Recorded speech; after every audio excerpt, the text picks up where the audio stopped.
Hello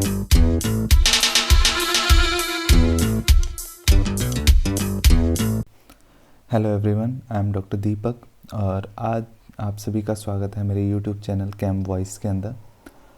तो आज हम बेसिकली डिस्कस करेंगे D and F block elements को।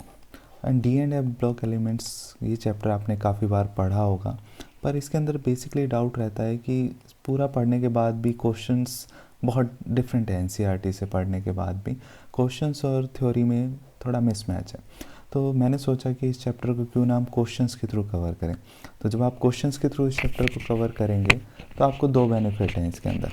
एक पहला ये है कि आपके अभी प्रीवियस ईयर के जितने भी क्वेश्चन हैं वो कवर होंगे और साथ के साथ ये चैप्टर कम्प्लीटली रिवाइज हो जाएगा, कोई भी टॉपिक इसमें से आपका छूटेगा नहीं। ठीक है, तो चलिए शुरू करते हैं। तो इस चैप्टर को स्टार्ट करने से पहले हमें डी एंड एफ एलिमेंट्स का पता होना चाहिए और सबसे ज़्यादा इम्पोर्टेंट है इसके अंदर इनकी इलेक्ट्रॉनिक कॉन्फ़िगरेशन का पता होना। तो आइए देखते हैं। जैसे कि आप जानते हैं 3D फर्स्ट ट्रांजिशन सीरीज़ जो कि शुरू होती है 21 से 30, इनके बारे में आपको इनकी इलेक्ट्रॉनिक कॉन्फ़िगरेशन का पता होना बहुत ज़रूरी है। ठीक है, तो इसलिए मैंने यहाँ पर स्टार्टिंग में ये सभी इलेक्ट्रॉनिक कॉन्फ़िगरेशन को लिखा है। स्कैंडियम 21 है और लास्ट 30 तक।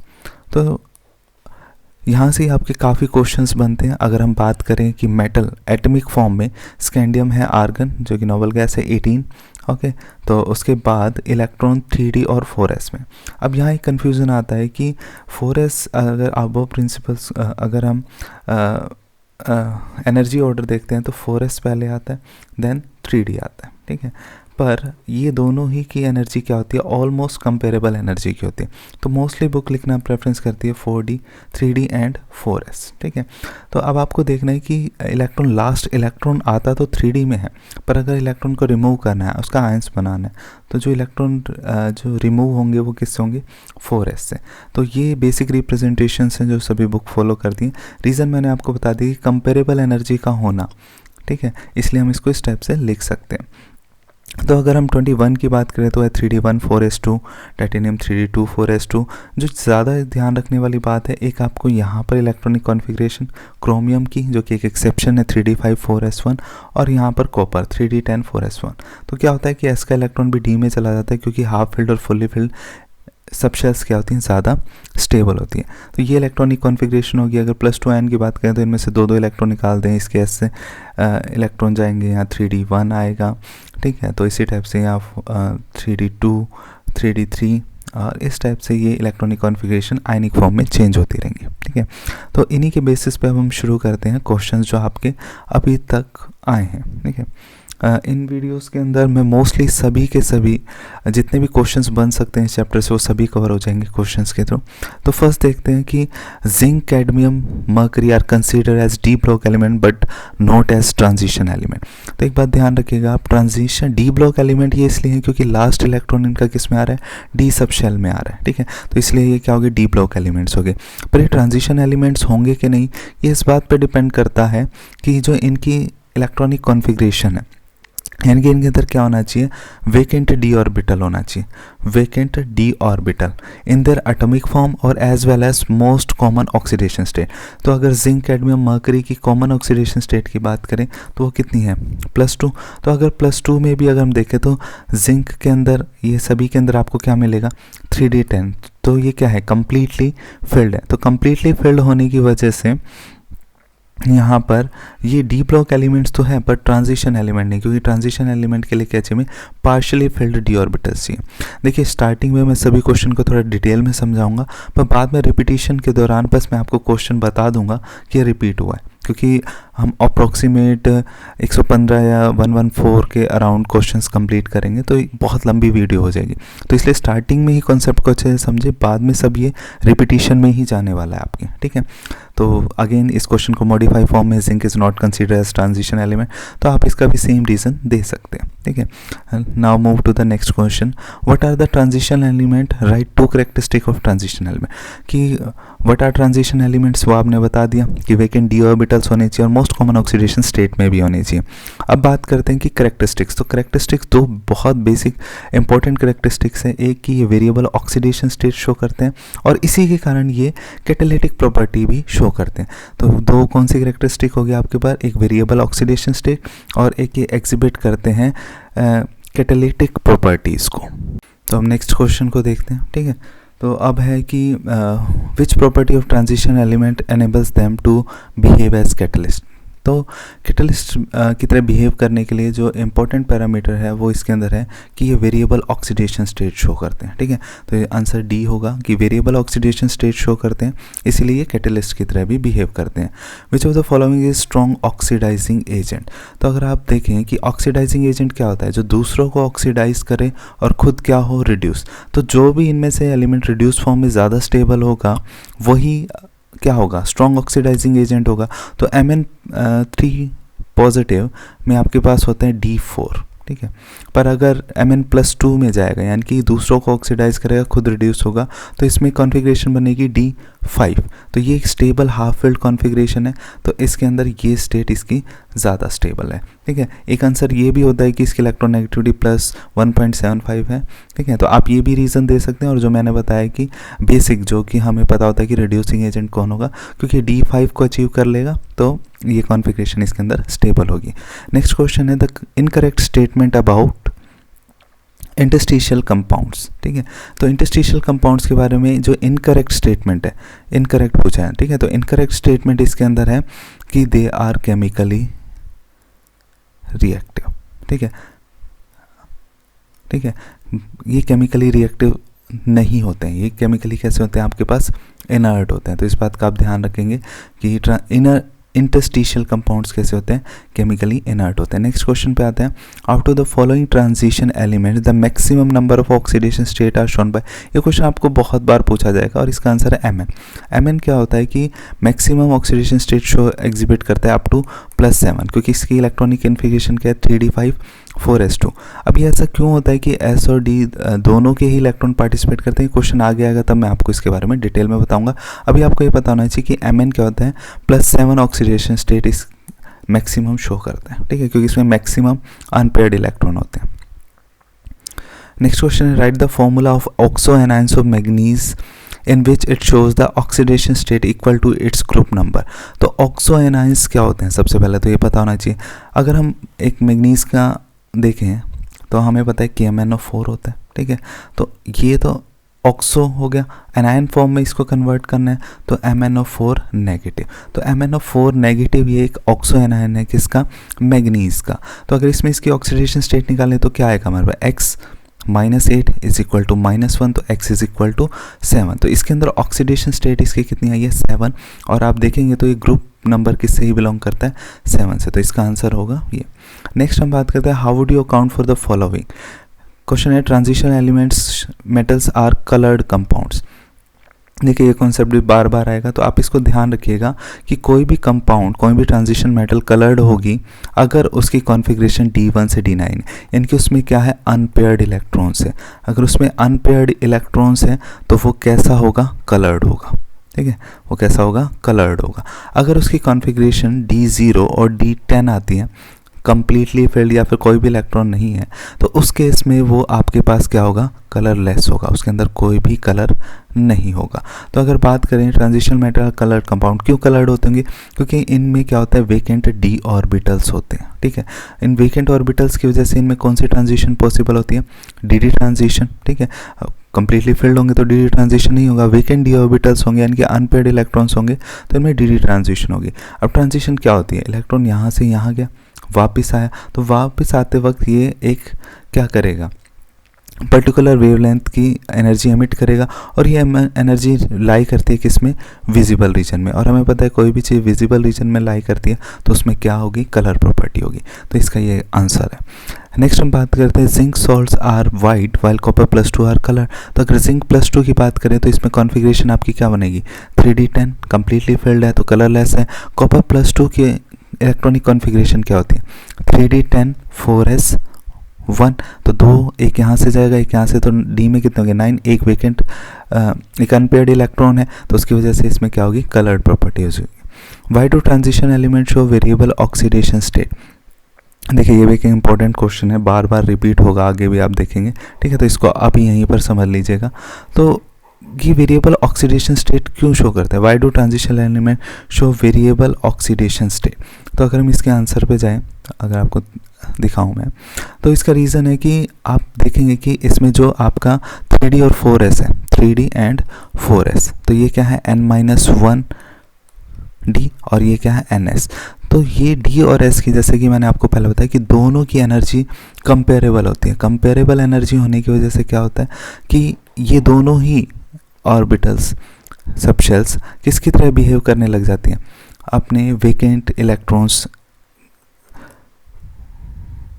दोनों की कंट्रीब्यूशन से लिए जाते हैं यहाँ पर, ठीक है। तो इस वजह से क्या होगा कि ns और n-1d ऑर्बिटल्स के इलेक्ट्रॉन क्या करते हैं, बॉन्ड फॉर्मेशन में पार्टिसिपेट करते हैं और इसी वजह से वेरिएबल ऑक्सीडेशन स्टेट को शो करते हैं, ठीक है। नेक्स्ट पार्ट पे आते हैं हम, calculate the spin only moment for copper +2, right the electronic configuration of cobalt and cobalt 2 positive. तो अगर इलेक्ट्रॉनिक कॉन्फ़िगरेशन की बात करें तो कोबाल्ट की क्या होती है 3d7 4s2, ठीक है। पर अगर हम बात करें इसी की +2 ऑक्सीडेशन स्टेट में, आप एक बात ध्यान रखेंगे कि इसमें इलेक्ट्रॉन लास्ट फिल तो होता है किसमें, d में, पर इलेक्ट्रॉन निकलता किससे है, पहले s से। तो अगर +2 है तो 2 इलेक्ट्रॉन निकलेंगे किससे, s ऑर्बिटल से, तो 2 इलेक्ट्रॉन निकले 3d7। तो इसके लिए फॉर्मूला होता है आपके पास n×n+2 बोहर मैग्नेटॉन, इस BM इज बोहर मैग्नेटॉन। तो अगर यहाँ पर n क्या है, number of unpaired electrons, n is your number of unpaired electrons. तो यहाँ पर बात करें तो नंबर ऑफ अनपेयर्ड इलेक्ट्रॉन्स कितने हैं, 1 2 और 3, तो ये वैल्यू 3 यहाँ पर रखेंगे तो अप्रोक्सीमेटली ये वैल्यू आएगी 3.87। तो इस आंसर को क्रॉस चेक करने का एक ये भी तरीका होता है कि जितने अनपेयर्ड इलेक्ट्रॉन है उसी के पॉइंट समथिंग वैल्यू आती है, ठीक है। नेक्स्ट चलते हैं, give the reason and select one atom ion which will exhibit asked property. Scandium +3 और क्रोमियम +3 एग्जिबिट मैग्नेटिक बिहेवियर। इनमें से मैग्नेटिक बिहेवियर कौन एग्जिस्ट कर रहा है, देखिए स्कैंडियम +3, स्कैंडियम पहला ही एलिमेंट है, क्या है 3d1 4s2 +3 ऑक्सीडेशन स्टेट में ये सारे, ये भी 0 ये भी 0, इनमें से इलेक्ट्रॉन निकल जाएंगे। तो stable D0 is belongs to the diamagnetic rather, क्योंकि कोई भी अनपेयर्ड इलेक्ट्रॉन नहीं है, ठीक है, और नोबल गैस कॉन्फ़िगरेशन को अचीव किया है। अगर इसी की बात करें क्रोमियम 3 पॉजिटिव, तो क्रोमियम 3 पॉजिटिव के अंदर उसमें 3d3 है, आउटर इलेक्ट्रॉनिक कॉन्फ़िगरेशन। तो अगर आउटर इलेक्ट्रॉनिक कॉन्फ़िगरेशन, सो इसमें क्या है, अनपेयर्ड इलेक्ट्रॉन है, इस वजह से ये कैसा है आपका पैरामैग्नेटिक बिहेवियर का है।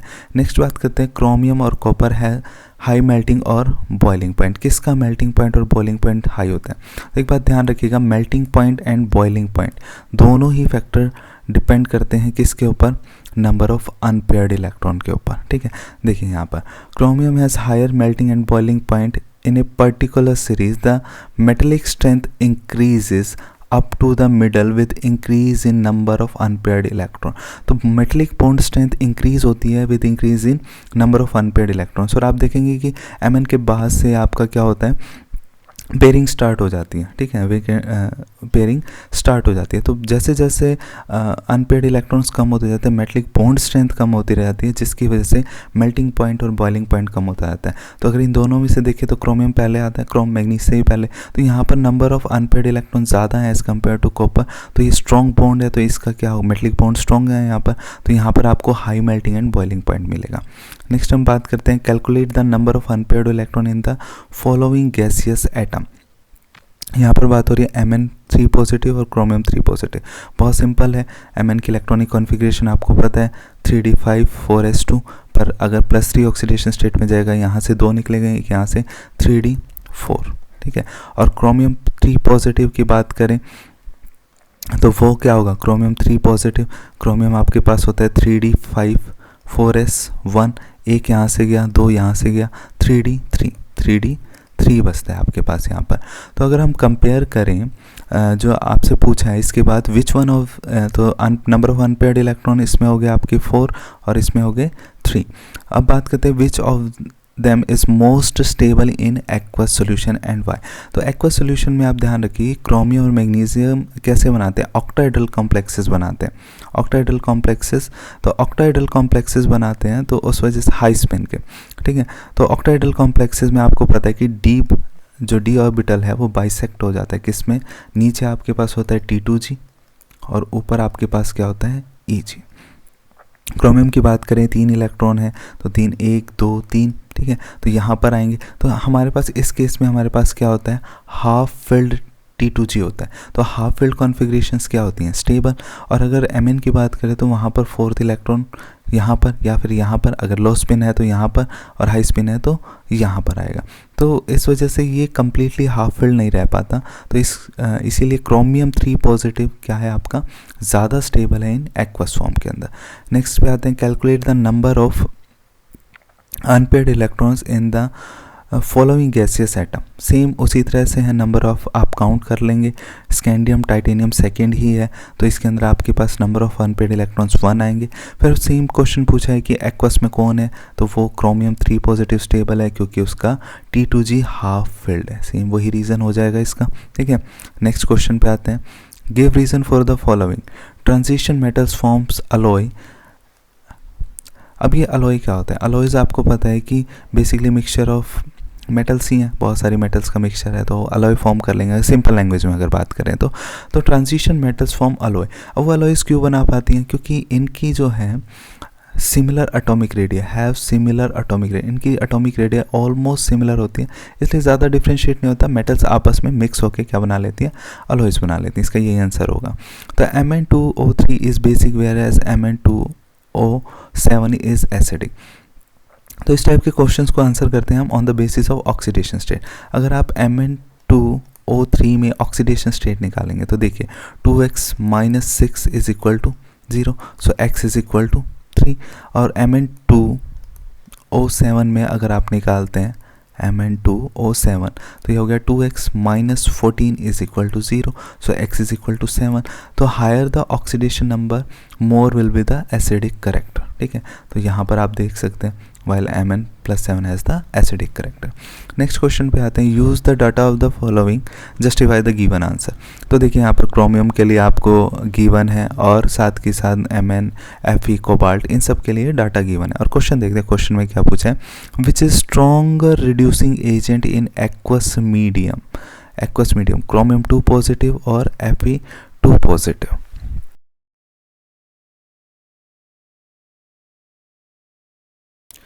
तो इसका आंसर हमारे पास होगा कि देखो ये क्वेश्चन रिलेट हुआ है इलेक्ट्रोकेमिस्ट्री से। इलेक्ट्रोकेमिस्ट्री में भी आप ये स्टैंडर्ड रिडक्शन पोटेंशियल की वैल्यूज़ पढ़ते थे, ठीक है। तो यहाँ पर देखिए stronger reducing agent in aqueous medium chromium +2 और Fe2 प्लस में पूछा हुआ है। तो अगर इसके आंसर पे जाएं तो हम देखेंगे chromium 2 positive strong reducing agent than Fe2 positive. आप थोड़ा रिमाइंड कीजिए कि आप पढ़ते थे कि स्टैंडर्ड रिडक्शन पोटेंशियल की वैल्यू जितनी ज़्यादा होती थी, ठीक है, जितनी ज़्यादा SRP की वैल्यू होती थी उतना ही गुड क्या होता था ऑक्सीडाइजिंग एजेंट, गुड क्या होता था ऑक्सीडाइजिंग एजेंट, और जितनी कम होती थी वैल्यू उतना ही अच्छा रिड्यूसिंग एजेंट। तो क्रोमियम 2 पॉजिटिव क्रोमियम के अंदर आप यहाँ पर देखेंगे तो दोनों ही केस में अगर आप देखें क्रोमियम की वैल्यू है यहाँ पर 0.41 और आयरन के लिए देखिए ये पॉजिटिव है, ठीक है। तो इसका स्टैंडर्ड रिडक्शन पोटेंशियल ज़्यादा है तो ये ऑक्सीडाइजिंग एजेंट बेटर है, पर और इसकी वैल्यू कम है तो रिड्यूसिंग एजेंट ज़्यादा अच्छा है। तो आप इस टाइप से भी इस क्वेश्चन को आंसर कर सकते हैं, ठीक है। नेक्स्ट है, which of the most stable ions in +2 oxidation state. इन दोनों में से +2 ऑक्सीडेशन स्टेट में ज़्यादा स्टेबल कौन है।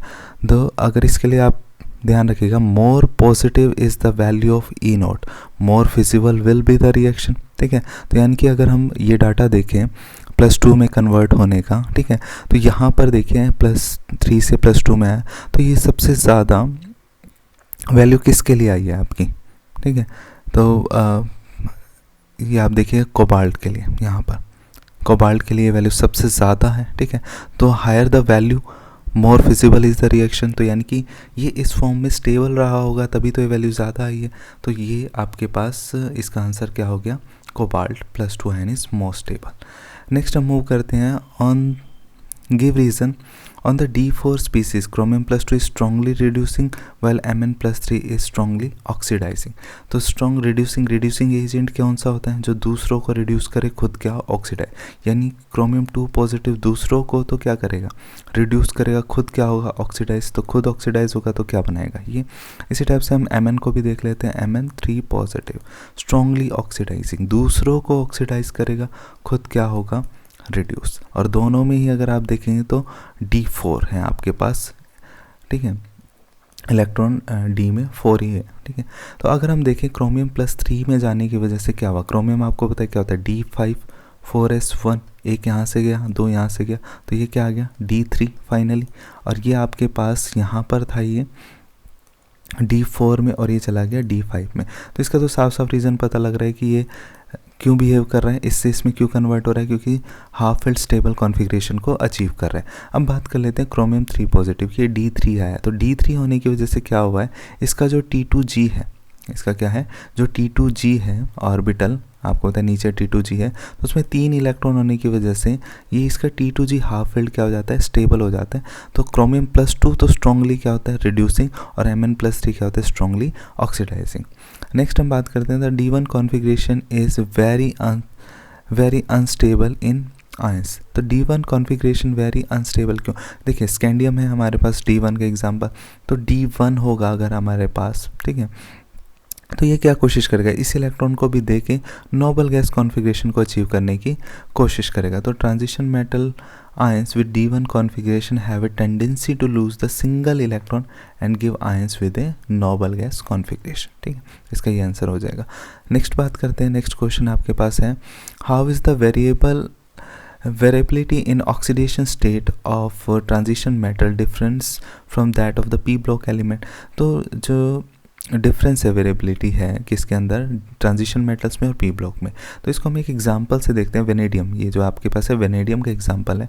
तो वेनेडियम +5 में भी है, +4 में भी, +3 +2 ऑक्सीडेशन स्टेट में। तो यहाँ पर जो बेसिकली डिफरेंस होता है अदर एक दूसरे से इलेक्ट्रॉन कॉम्बिनेशन बाई क्या होता है, यूनिटी। और पी ब्लॉक एलिमेंट्स में अगर बात करें, अगर 10 का एग्जाम्पल लेते हैं तो +2 +4 PCl5 PCl3, तो यहाँ पर आपके पास जो डिफरेंस होता है वो क्या होता है, बाय 2 होता है, ठीक है। तो ये आप आंसर डिटेल में आप पढ़ लीजिएगा, मैं सिर्फ कोर कॉन्सेप्ट समझा रहा हूँ ताकि आप सभी क्वेश्चन को कवर कर सकें। नेक्स्ट बात करते हैं हम, हाँ next, out of the copper plus and copper 2 positive which ion is unstable in aqueous solution and why.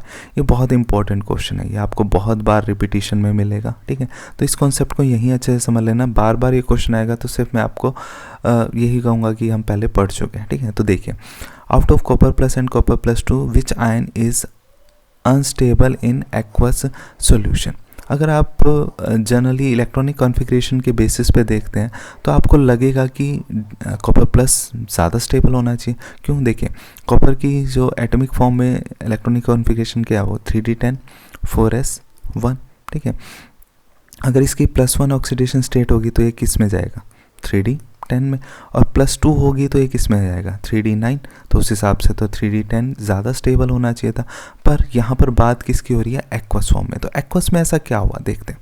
ये क्या होता है कि कॉपर प्लस जो आपके पास आयन है, एक्वस में एक डिसप्रोपोर्शनेशन रिएक्शन शो करता है, यही कॉपर 2 पॉजिटिव और कॉपर में कन्वर्ट हो जाता है। डिसप्रोपोर्शनेशन रिएक्शन क्या होती है कि सेम एलिमेंट का क्या हो, ऑक्सीडेशन भी, और उसी का क्या हो, रिडक्शन। तो ये कॉपर +1 से कॉपर +2 में गया तो यहाँ पर इसका ऑक्सीडेशन हुआ, और ये 0 ऑक्सीडेशन स्टेट में आया तो यहाँ पर इसका क्या हो गया, रिडक्शन हो गया, ठीक है। एक बात ये हो गई। अब ये कॉपर आयनिक ये ऑक्सीडेशन स्टेट बढ़ने की वजह से क्या हुआ, कॉपर +2 का साइज़ भी छोटा हो गया। आपको पता है कि जैसे पॉजिटिव ऑक्सीडेशन स्टेट बढ़ती है तो साइज़ छोटा हुआ। साइज़ छोटा होने की वजह से क्या हुआ, जो अब इसके साथ वाटर मॉलिक्यूल आके अटैच होंगे उनका नंबर भी क्या हो जाएगा, इंक्रीज़। ज़्यादा वाटर मॉलिक्यूल्स आके अटैच होंगे तो उसकी वजह से क्या इंक्रीज़ हो जाएगी, उसकी हाइड्रेशन एनर्जी इंक्रीज़ हो जाएगी। अब ये हाइड्रेशन एनर्जी का क्या रोल होगा, देखिए जब कॉपर से कॉपर +1 बना तो फेवरेबल कंडीशन थी, तो आयनाइजेशन एनर्जी क्या थी, कम। अगर कॉपर प्लस से अब ये किस में जा रहा है, कॉपर 2 पॉजिटिव में, थोड़ी अनफेवरेबल सी कंडीशन है क्योंकि D9 बनना है। तो इस केस में स्टेबल से ये स्टेबल फॉर्म से अनस्टेबल फॉर्म में जा रहा है, D10 आपकी स्टेबल फॉर्म में। तो आयनाइजेशन, सेकेंड आयनाइजेशन एनर्जी क्या होती है, बहुत ज़्यादा होती है। अब वाटर में जब ये डिस्प्रोपोर्शनल रिएक्शन हुई, ये आयन बना, तो इसको सपोर्ट किया किसने? इस हाइड्रेशन एनर्जी ने। ये हाइड्रेशन एनर्जी कंपनसेट कर देते हैं किसको? सेकंड आयनाइजेशन एनर्जी को। और इस कंपनसेशन की वजह से क्या होता है कि Copper+2 आयन एक्वस फॉर्म में क्या हो जाता है? स्टेबल हो जाता है। देखिए ये आंसर मैंने आपको बहुत डिटेल में बताया, इसको आप अच्छे से कर लीजिएगा क्योंकि ये क्वेश्चन बार बार रिपीट होगा अलग अलग फॉर्म में, ठीक है।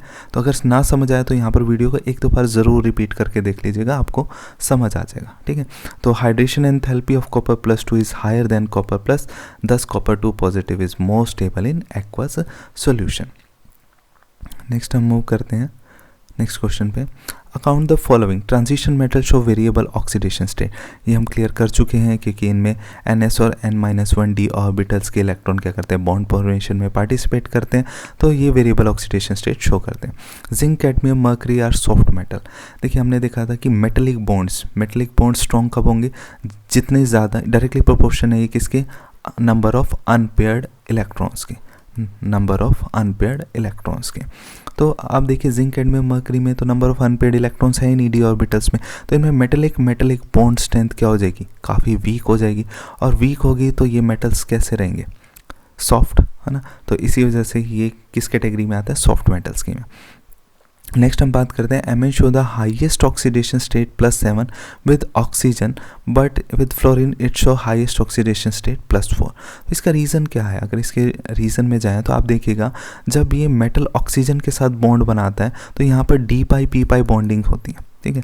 ये D-P बॉन्डिंग की वजह से ये क्या करते हैं? अपने ऑक्सीडेशन स्टेट को एक्सटेंड कर सकता है कहाँ तक? +7 तक। पर जब ये फ्लोरीन के साथ बॉन्ड बनाता है तो इसमें किसी इस टाइप की D-P बॉन्डिंग्स नहीं होती, इसलिए ये जो मैक्सिमम ऑक्सीडेशन स्टेट शो करता है वो कितनी है? +4 है। तो आप यहाँ पर भी इसका आंसर देख सकते हैं कि P-D बॉन्डिंग्स हो रही है ऑक्सीजन के साथ। और कौन सा ऑर्बिटल यूज़ होगा? ऑब्वियसली बात है ऑक्सीजन का 2p ऑर्बिटल्स होगा, इसका 3d ऑर्बिटल्स होगा, तो इस वजह से +7 ऑक्सीडेशन स्टेट में जाता है। पर कुछ भी ऐसा फिनोमिनन P-D बॉन्डिंग नहीं होती, can not form such P-D bonding, so oxidation state is +4। Transition element show variable oxidation state, ये रिपीटेड क्वेश्चन है तो आप इसको दोबारा देख लीजिएगा। Next question, transition metal show variable oxidation state, again repeated question है, ठीक है। तो इन क्वेश्चंस को आप जो रिपीटेड है वो मैंने इसलिए इनकॉर्पोरेट करके रखे हैं ताकि ये दोबारा आए तो आप अपनी तरफ से वीडियो को पॉज करें और इसका आंसर खुद से दें, ठीक है। नहीं समझ आता है तो आप पीछे वीडियो में जाके उसे देखिए। Next Copper+2 ion is unstable in aqueous form, ठीक है। तो एक्वस फॉर्म में मैं डिटेल इसका एक्सप्लेनेशन दे चुका हूँ कि क्यों होता है, ठीक है। डिस्प्रोपोर्शनेशन रिएक्शन शो करता है, Copper+2 का साइज छोटा हो जाता है, हाई हाइड्रेशन एनर्जी होती है जिसकी वजह से वो स्टेबल होता है, ठीक है। नेक्स्ट हम मूव करते हैं। देखिए क्वेश्चन है आपका why two transition element show variable oxidation state, ये क्वेश्चन हम कर चुके हैं, ठीक है। In 3D series which element show the maximum number of oxidation state and why. देखिए दोनों क्वेश्चन हम कर चुके हैं, बस इनको क्लब अप किया, ठीक है। तो maximum 3D series scandium to zinc आपको पता है Mn ही एक ऐसा है जो maximum number of oxidation state show करता है क्योंकि इसमें maximum number of vacant D orbitals होते हैं, वेकेंट डी ऑर्बिटल्स है, ठीक है। Why should you account for the following? Highest fluoride of Mn is Mn four positive where oxygen is this, ठीक है। तो ये क्वेश्चन भी हमने डिस्कस किया था कि Mn+7 ऑक्सीडेशन स्टेट बनाता है, शो करता है ऑक्सीजन के साथ और फ्लोरीन के साथ करता है +4। तो वही क्वेश्चन था P-D बॉन्डिंग वाला, ठीक है। ये हम कर चुके हैं, आप इसको देख लीजिएगा इस आंसर को। Transition metal and there compound show catalytic property. तो देखिए कैटालिटिक प्रॉपर्टी क्यों शो करते हैं, उसका रीज़न क्या है? तो कैटालिटिक प्रॉपर्टी शो, ये देखिए मैं आपको डिटेल में आंसर बताता हूँ। तो ये क्या है? The transition metal and their compounds are known for their catalytic activity. Their activity is describe on their ability to adopt multiple oxidation state. पहला रीज़न क्या है? इनकी मल्टीपल ऑक्सीडेशन स्टेट शो करते हैं, तो जिस वजह से ये क्या करते हैं? वेरिएबल कॉम्प्लेक्सेस फॉर्म करते हैं। जैसे वेनेडियम ऑक्साइड है, कॉन्टैक्ट प्रोसेस में जो यूज़ होता है, फाइनली डिवाइडेड हैबर प्रोसेस में आपका निकल यूज़ होता है। तो ये मेटल्स बेसिकली किस में यूज़ होती हैं? As a catalyst. तो कुछ एग्जांपल भी आप इसके याद रखिएगा। नेक्स्ट हम बात करते हैं what is meant by the disproportionation. Disproportionation का मतलब होता है कि सेम एलिमेंट का ऑक्सीडेशन और रिडक्शन हो, तो उस टाइप के रिएक्शंस को क्या बोलते हैं? डिस्प्रोपोर्शनेशन। और इसका एग्जांपल हमने किया था कॉपर, ठीक है। कॉपर प्लस किस में गया था, कॉपर 2 पॉजिटिव और कॉपर में, तो यही एग्जांपल है। Give an example of dispersion reaction in aqueous solution, और यहाँ पर आपने देखा था कॉपर प्लस 2 एक्वस सॉल्यूशन में क्या था, स्टेबल था। तो वही क्वेश्चन था, बस उसको रीफ्रेम किया। नेक्स्ट क्वेश्चन है Mn2 positive is stable then Fe3 towards oxidation, ठीक है, टूवर्ड्स ऑक्सीडेशन टू +3। इस क्वेश्चन को समझिए, कहना चाह रहा है कि Mn+2 से Mn3 और Fe2 से पॉजिटिव से Fe3 पॉजिटिव।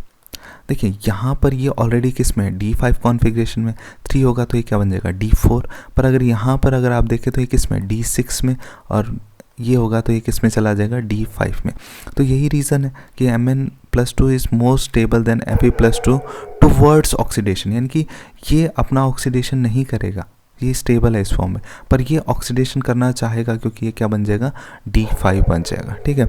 नेक्स्ट हम बात करते हैं, नेक्स्ट क्वेश्चन है हमारे पास, the enthalpy of atomization is lowest for zinc in 3D series of transition element. देखिए हमने देखा था कि जिंक में नंबर ऑफ अनपेयर्ड इलेक्ट्रॉन्स क्या है, नहीं है, तो इस वजह से क्या होगा, यहाँ पर जो मेटलिक बॉन्ड है, क्योंकि ये किस पे डिपेंड करता है, डायरेक्टली प्रोपोर्शनल होता है किसके, नंबर ऑफ अनपेयर्ड इलेक्ट्रॉन्स के, तो मेटलिक बॉन्ड क्या होगा, वीक होगा। तो उस वजह से इसकी एंथैल्पी ऑफ एटमाइजेशन भी क्या होगी, कम होगी, क्योंकि इसको एटमिक फॉर्म में लेके आना इजी होगा, क्योंकि मेटलिक बॉन्ड्स क्या होंगे, वीक होंगे, इन्हें तोड़ना इजी होगा, ठीक है।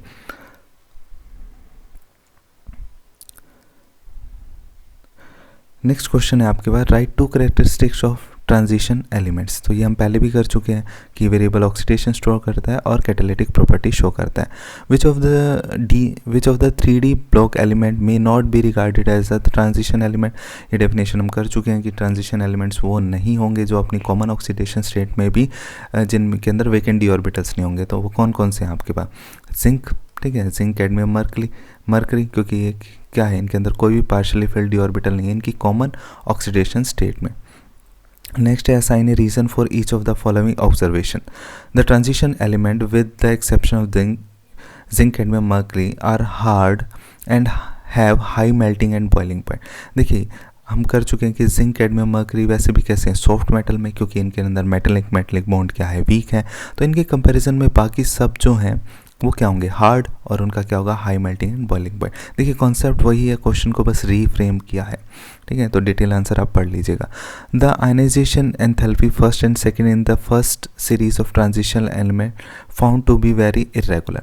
देखिए फर्स्ट और सेकंड आयनाइजेशन एनर्जी का ट्रेंड अलग अलग होता है, वेरिएबल है थोड़ा बहुत, क्योंकि देखो आयनाइजेशन एनर्जी एक फैक्टर पर डिपेंड और करती है, वो क्या है कि इलेक्ट्रॉनिक कॉन्फ़िगरेशन है, आपकी D0 हो गई, D10 होगी, D5 होगी, तो ये एक्सेप्शनली क्या हो जाते हैं, अपने नेक्स्ट एलिमेंट से क्या हो जाते हैं, स्टेबल हो जाते हैं। तो रेगुलर ट्रेंड को फॉलो नहीं करते, हमें इलेक्ट्रॉनिक कॉन्फ़िगरेशन के बेसिस पे देखना होता है। अगर वहाँ D0, D5 और D10 आ गए हैं तो वो क्या होंगे, ये हाफ फुली फिल्ड है इसलिए स्टेबल है, ये हाफ फील्ड है तो स्टेबल है, तो आयनाइजेशन एनर्जी ज़्यादा लगेगी, और ये तो नोबल गैस कॉन्फ़िगरेशन को अचीव कर गया तो यहाँ पर भी आयनाइजेशन एनर्जी बहुत ज़्यादा लगेगी, ठीक है। तो ये क्वेश्चन भी आपका कवर हो गया।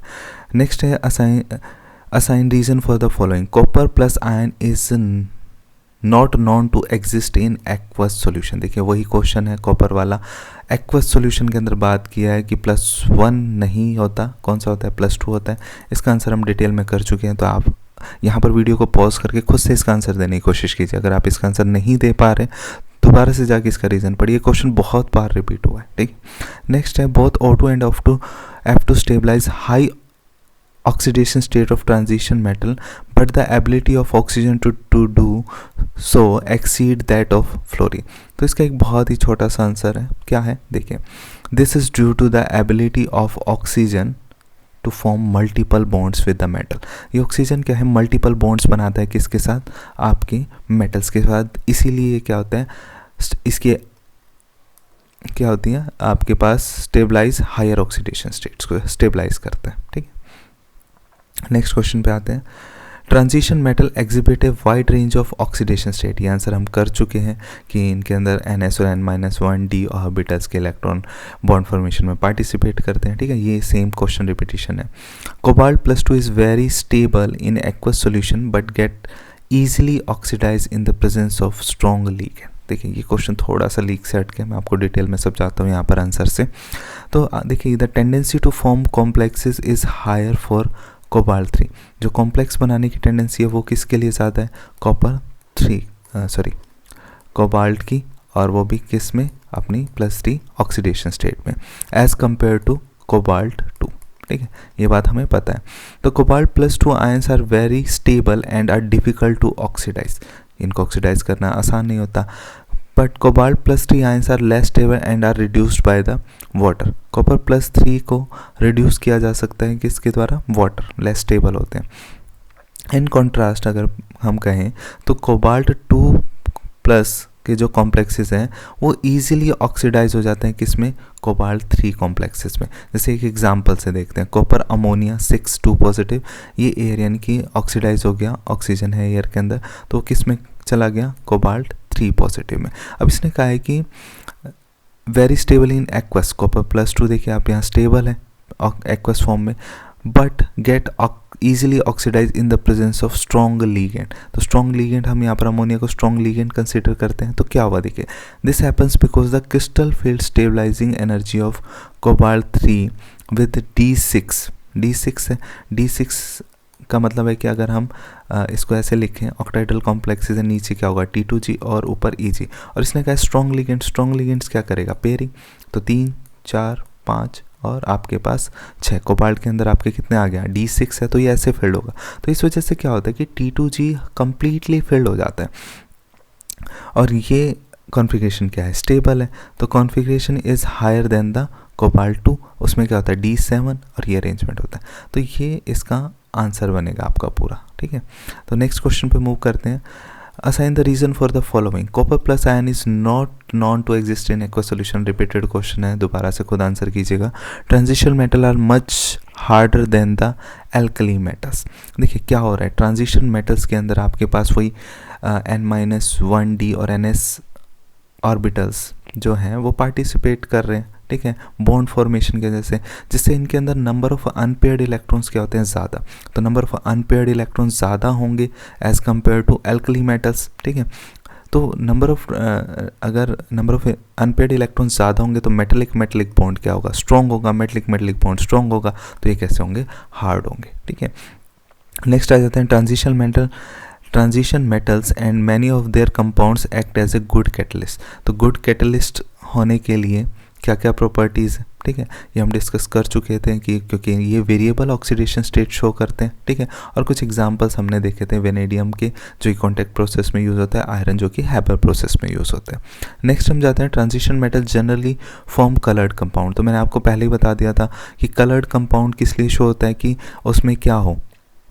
अनपेयर्ड इलेक्ट्रॉन हो, इस टाइप की कुछ कॉन्फ़िगरेशंस हो। तो मोस्टली डी ब्लॉक के एलिमेंट्स जो हैं, ट्रांजिशन एलिमेंट्स जो हैं, क्योंकि ट्रांजिशन एलिमेंट्स उन्हें कहते हैं इसलिए क्योंकि उनमें क्या है? वेकेंट डी ऑर्बिटल है in their common oxidation state. तो यानी कि D1 ये कॉन्फ़िगरेशंस मिलेंगी जिनमें अनपेयर्ड इलेक्ट्रॉन्स होंगे। अनपेयर्ड इलेक्ट्रॉन्स होंगे तो वो कैसा होगा? कलर्ड, और साथ के साथ वो कैसे भी होंगे? पैरामैग्नेटिक। ठीक है, नेक्स्ट क्वेश्चन पे आते हैं। Followings are the transition metal ion of 3D series. ये आपको दिए हुए हैं, टाइटेनियम, वेनेडियम, मैग्नीज, क्रोमियम, इनके अपनी अपनी वेरिएबल ऑक्सीडेशन स्टेट के अंदर ये आपको दिए हुए हैं। ठीक है, तो अब बात करते हैं उनके एटॉमिक नंबर आपको दिए हैं। पहला क्वेश्चन है which one is most stable in aqueous solution and why. देखिए ये क्वेश्चन आप कर चुके हैं, कौन होगा इसमें ज़्यादा stable?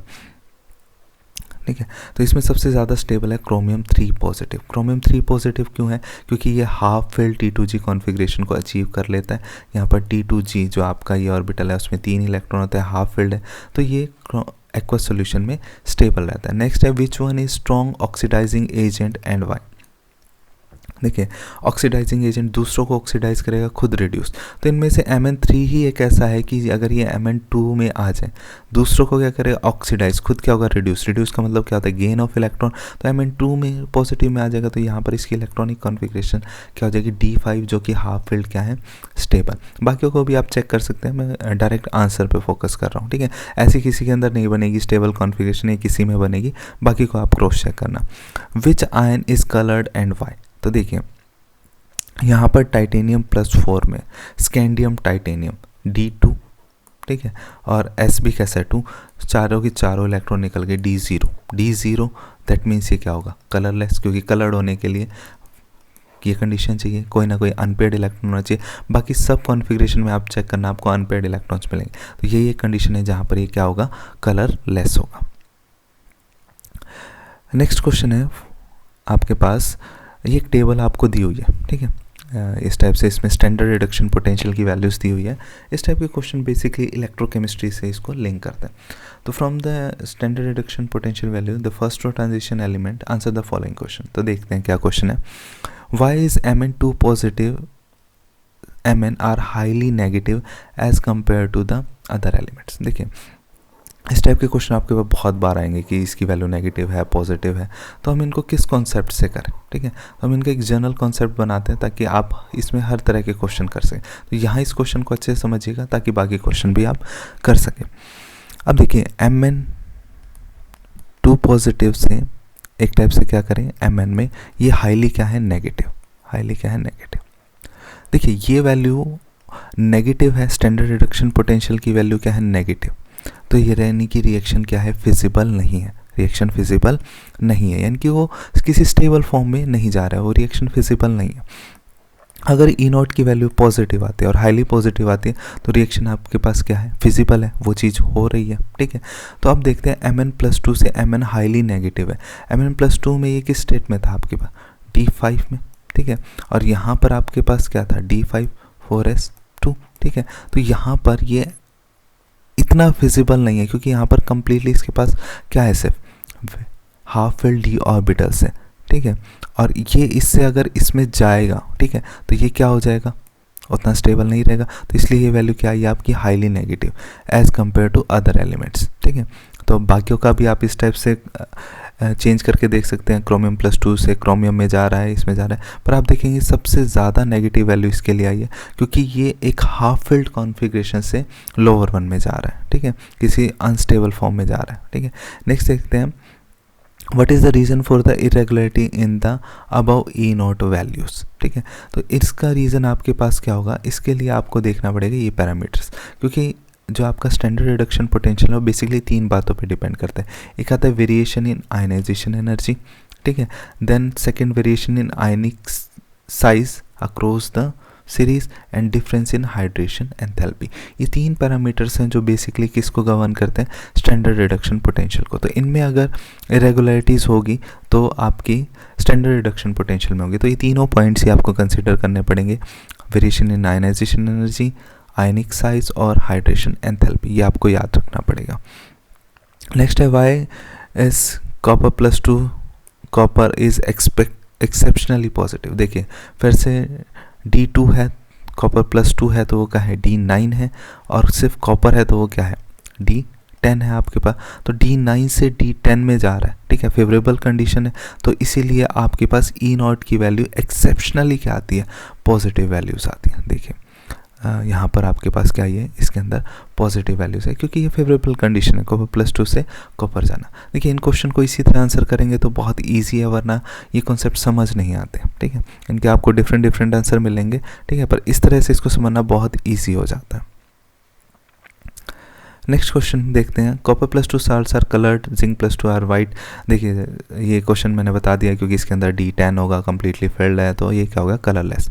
E0 value of Mn3 to Mn+2 couple is much more positive than this। देखिए सेम उसी तरह से आंसर करना है, ये क्या होगा D4 से किस में जा रहा है D5 में, क्योंकि Mn3 पॉजिटिव में ये कंडीशन होगी, Mn2 पॉजिटिव में ये कंडीशन होगी, स्टेबल फॉर्म में जा रहा है तो E0 की वैल्यू क्या आएगी पॉजिटिव आएगी, ठीक है। अगर हम बात करें क्रोमियम 3 से क्रोमियम 2 पॉजिटिव में, क्रोमियम 3 आपके पास क्या है, क्रोमियम क्या अगर इलेक्ट्रॉनिक कॉन्फ़िगरेशन देखें तो वो क्या है D5s1, 3 जाएंगे तो ये कितना हो गया, एक यहाँ से गया तो यहाँ से गया D3 से वो किस में जा रहा है D4 में, D3 होने की वजह से क्या है इसका T2g, ठीक है, T2g क्या हो गया आपका हाफ फिल्ड हो गया, ठीक है, T2g हाफ फिल्ड है इसलिए क्या है स्टेबल। पर देखें तो यहाँ पर देखिए D3 स्टेबल था, पर D3 से ये किस में जा रहा है, D4 में, तो अपनी स्टेबिलिटी को क्या कर रहा है, लूज़ कर रहा है हाफ फील्ड से, तो इसीलिए ये स्टेबल फॉर्म बन रही में जा रहा है +3 से +2 में, तो इसीलिए ये क्या है, मोर पॉजिटिव है than the chromium +3 to copper chromium 2 positive. Next है ट्रांजिशन मेटल फॉर्म अलॉयज। ये क्वेश्चन हम कर चुके हैं, रिपीट पॉज करके आंसर दीजिएगा, नहीं तो इसको दोबारा चेक करना। Which ion amongst the following is colourless. देखो साफ पता लग रहा है, T4 D0 आ गया, तो D0 है तो कलरलेस, इन सब में आपको अनपेयर्ड इलेक्ट्रॉन्स मिलेंगे, तो ये सारे क्या हैं, कलर्ड है। Why is Mn2 positive much more resistant than Fe2 positive towards oxidation. ये क्वेश्चन भी हम कर चुके हैं कि Mn2 पॉजिटिव से Mn3 प्लस में जाने के लिए रजिस्ट करेगा, ऑब्वियसली करेगा, क्योंकि यहाँ पर D5 है, D5 से D4 में जाएगा जो कि अनस्टेबल फॉर्म है, तो ये रजिस्ट करेगा। पर अगर आप आयरन की देखेंगे तो वो Fe+2 से Fe+3 में जाएगा, तो D5 को अचीव करेगा, तो वो इजीली इस चीज़ को ऑक्सीडेशन उसका हो जाएगा। Next, highest oxidation state of a metal is shown in its oxide और fluoride only, justify the statement. ठीक है, तो इसका मैं आपको एक बार डिटेल आंसर दिखा देता हूँ। ठीक है,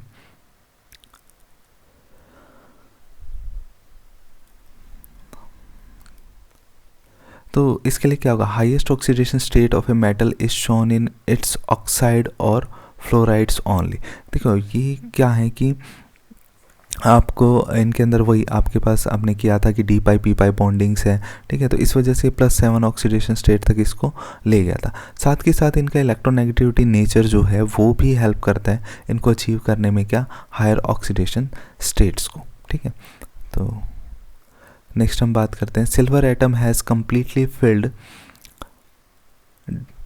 filled d orbitals in its ground state, it is still considered to be transition element. Why? ठीक है, देखिए सिल्वर जो है आपके पास वो क्या है, उसकी electronic configuration 3d10 4s1 copper के नीचे आता है। ठीक है, तो अब अगर सिर्फ ये नहीं कि D10 है तो ट्रांजिशन नहीं होगा, मोस्ट कॉमन ऑक्सीडेशन स्टेट भी चेक करनी होती है, तो इसकी मोस्ट कॉमन ऑक्सीडेशन स्टेट क्या है, +2, और इसमें ये किस में आ जाता है, D9 में, तो यहाँ पर इसके पास क्या है, इनकम्प्लीट d ऑर्बिटल्स है, तो इनकम्प्लीट d ऑर्बिटल है तो ये क्या है, एक ट्रांजिशन एलिमेंट्स है।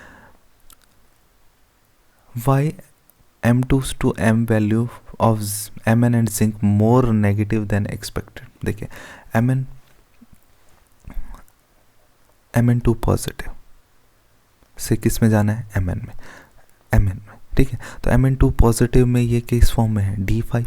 ठीक है, D5 है तो इसके अंदर अकेला यही हाफ फील्ड ऑर्बिटल है, स्टेबल है।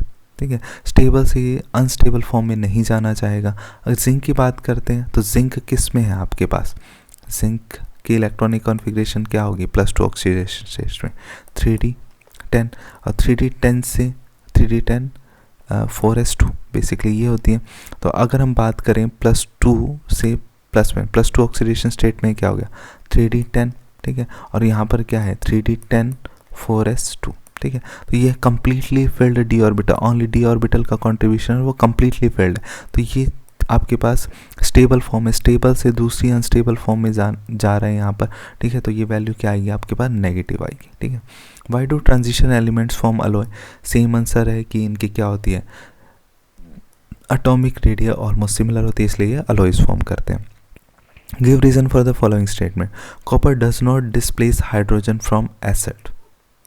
ठीक है, तो अगर आप देखेंगे कि ये क्वेश्चन हम इलेक्ट्रोकेमिस्ट्री में भी कर चुके हैं, आपने देखा था कि जिसका स्टैंडर्ड रिडक्शन पोटेंशियल ज़्यादा होता है वो रिप्लेस कर सकता है अपर वाली मेटल्स को। ठीक है, तो वो कॉन्सेप्ट हमने यहाँ पढ़ा था। यहाँ पर आप देखिए इसका आंसर किस टाइप से करेंगे, क्या होगा, इन केस ऑफ कॉपर आपको पता है इलेक्ट्रोनेगेटिविटी किन 3 फैक्टर्स पे डिपेंड करती है। तो यहाँ पर क्या होता है, enthalpy, sum of enthalpy of atomisation, जो एंथैल्पी ऑफ एटमाइजेशन होती है, और आयनाइजेशन एंथैल्पी, वो ग्रेटर हो जाती है किससे, हाइड्रेशन एनर्जी से। ठीक है, एंथैल्पी ऑफ एटमाइजेशन और आयनाइजेशन एनर्जी ग्रेटर है किससे, एंथैल्पी ऑफ हाइड्रेशन से। इस वजह से कॉपर का जो आपके पास स्टैंडर्ड रिडक्शन पोटेंशियल आता है वो क्या आता है, positive, so it does not replace hydrogen from the acid. ठीक है, तो ये आप याद रखेंगे। Transition metals and most of their compound show paramagnetic behaviour. आपको पता है कि इनके अंदर अनपेयर्ड d ऑर्बिटल्स हैं। ठीक है, तो अगर अनपेयर्ड है तो वो कैसा होगा, पैरामैग्नेटिक बिहेवियर होगा। डिटेल आंसर आप यहाँ से पढ़ लीजिएगा, मैं सिर्फ कॉन्सेप्ट आपके कवर कर रहा हूँ। जिंक कैडमियम में सॉफ्ट मेटल, ये क्वेश्चन हम कर चुके हैं, आप खुद से आंसर कीजिएगा इसका। Why are melting points of transition metal high, same reason है ना, कि ये किस पे डिपेंड करता है, मेटलिक मेटलिक बॉन्ड पे। मेटलिक मेटलिक बॉन्ड किस पे डिपेंड करता है, नंबर ऑफ अनपेयर्ड इलेक्ट्रॉन्स पे। तो जितने ज़्यादा होंगे उतना ही ज़्यादा मेल्टिंग पॉइंट होगा, इसलिए ट्रांजिशन मेटल्स का क्या होता है, मेल्टिंग पॉइंट हाई होता है। Why the transition metals generally form coloured compounds, क्योंकि इनके अंदर अनपेयर्ड डी ऑर्बिटल्स होता है, उन्हीं को तो हम ट्रांजिशन मेटल्स कहते हैं, तो इसलिए होंगे coloured mostly. E nought value of this to this is highly positive, क्योंकि ये D4 से क्या जा रहा है, D5 में जा रहा है, तो D4 से D5 में जा रहा है, तो फिजिबिलिटी बढ़ रही है, और जितनी ई नॉट की वैल्यू क्या आती है फिजिबिलिटी में, पॉजिटिव, तो जितनी ज़्यादा पॉजिटिव होगा उतना ज़्यादा फिजिबल होगा, और ये ईजिली फिजिबल है ये वाली रिएक्शन। डिटेल आंसर आप यहाँ से पढ़ते रहिएगा, इसलिए मैंने आंसर को इनकॉर्पोरेट किया, पर मैं आपको मेजर कॉन्सेप्ट समझा रहा हूँ, ठीक है। अब आ जाइए, answer the following question on the basis of the figure given below. देखिए क्या फिगर है, यहाँ आपको एंथैल्पी ऑफ एटमाइजेशन दी हुई है, एटॉमिक नंबर है, यानी कि लास्ट में जिंक है आपके पास, स्टार्टिंग में स्कैंडियम है, सीरीज़ 1 3D सीरीज़ है, ये 4D है, और ये आपकी 5D है, ठीक है। तो क्वेश्चन देते हैं, which element in 3D series has lowest enthalpy of atomisation. देखिए एंथैल्पी ऑफ एटमाइजेशन इस ग्राफ से भी देखें तो लोवेस्ट किसकी है, यहाँ पर शो हो रही है, और एटॉमिक नंबर बढ़ रहा है इनकी जिंक, और वैसे भी हमें पता है कि फुली फिल्ड डी ऑर्बिटल्स के अंदर मेटलिक मेटलिक बॉन्ड वीक होते हैं, तो उस वजह से क्या होगा, यहाँ पर एंथैल्पी ऑफ एटमाइजेशन भी क्या होगी, कम होगी। सेकेंड आते हैं, why do metals of the second and third series have greater enthalpies of atomisation, ठीक है। तो इस क्वेश्चन को देखते हैं, the enthalpy of second and third series are high because the poor shielding of electron in 4D and 5D orbital in comparison to electron in 3D orbitals. तो shielding effect क्या हो जाता है, पुअर शिल्डिंग इफेक्ट क्या होता है, देखिए यहाँ पर एक न्यूक्लियस है, ये शेल्स हैं, ये आउटर मोस्ट शेल है, मान लीजिए कि इससे पहले वाली जो ये शेल है ये अच्छे से ढाल की तरह काम करे, ठीक है, तो ये इसका फोर्स नहीं चलेगा इसके ऊपर, ठीक है, न्यूक्लियस नहीं अट्रैक्ट कर पाएगा इलेक्ट्रॉन्स को, तो क्या होगा, यहाँ पर साइज बढ़ जाएगा।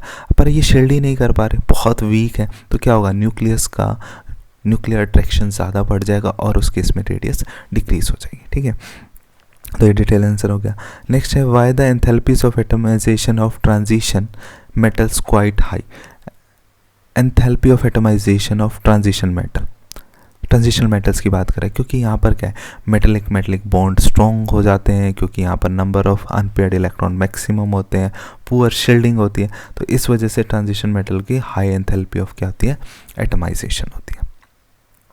नेक्स्ट क्वेश्चन पे आते हैं, डिफाइन ट्रांजिशन मेटल।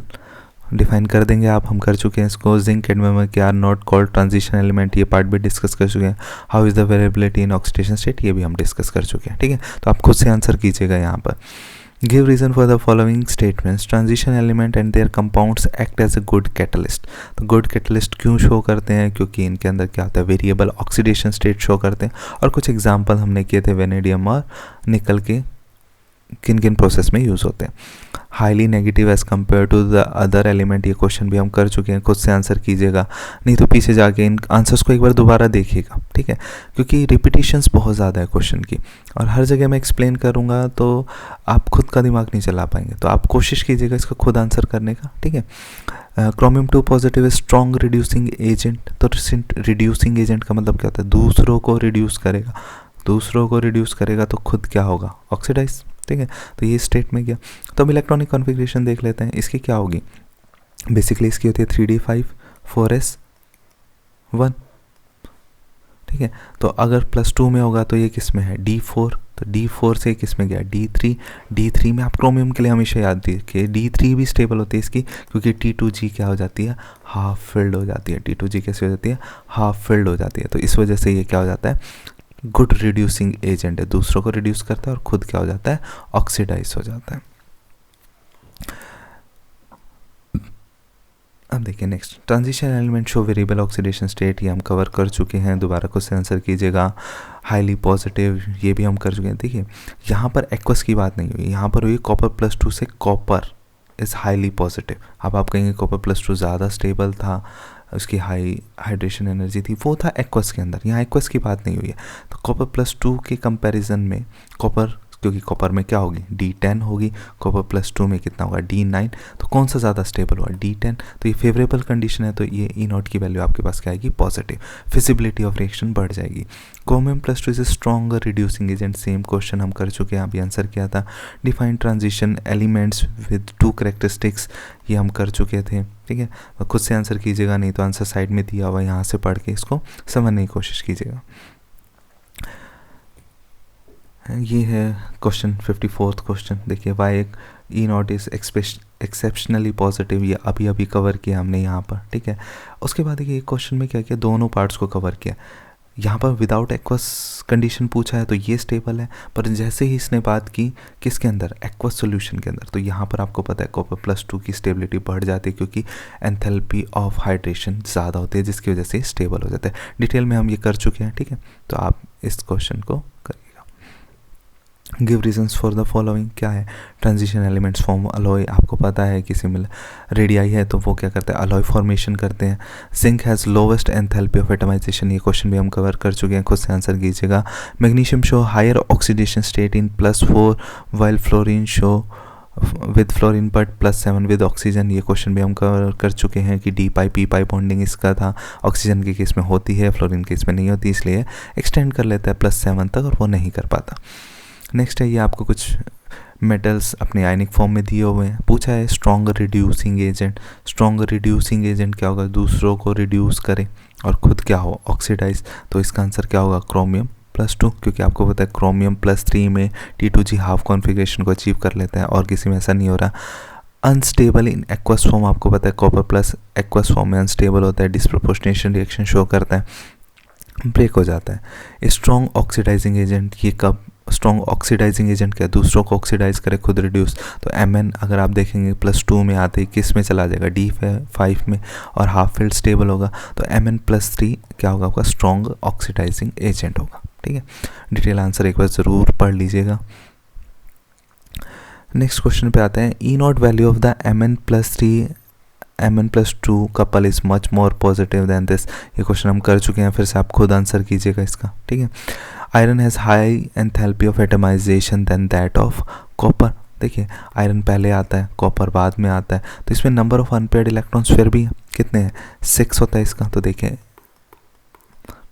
1 2 3 4 5 6, कितने अनपेयर्ड है 4, इसमें कितने अनपेयर्ड है जो आपके पास है, अगर बात करें कॉपर की तो ये तो 3D10 है 4s1 है, ठीक है, तो ये D10 इसमें तो अनपेयर्ड इलेक्ट्रॉन है नहीं, तो किसकी एंथैल्पी ऑफ एटमाइजेशन क्या होगी हायर किसकी होगी आयरन की, क्योंकि यहाँ पर मेटल बाउंड स्ट्रॉन्ग है तो उसको तोड़ना मुश्किल होगा, एटमिक फॉर्म में लेके जाना, ठीक है।